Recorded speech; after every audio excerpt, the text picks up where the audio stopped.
ख़बर शामिल कई पिया लाड़कानो में रिपोर्ट शेरदिल बोसार जी।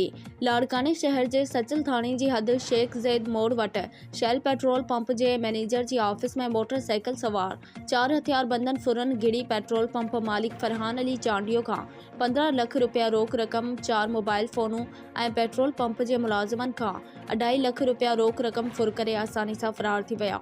इतला ते पुलिस पहुंची वाक़े बाबत तफ़सील वठी जांच शुरू करे छॾी आहे। उन हवाले से पेट्रोल पंप मालिक फरहान अली चांडियो बुधायो त मोटरसाइकिल सवार 4 हथियारबंदन फुरन मुंहिंजी ऑफिस में गिरी हथियारन के जोर ते असांखे यरगमाल बनाए 15 लाख रुपया रोक रकम 4 मोबाइल फोनूं और मुलाजिमन का 2.5 लाख रुपया फुर करे फरार थी विया आहिनि।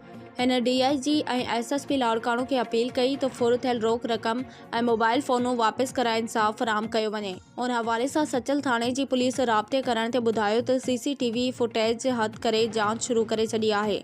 तमाम जल्द फुरन के गिरफ्तार कयो वेंदो।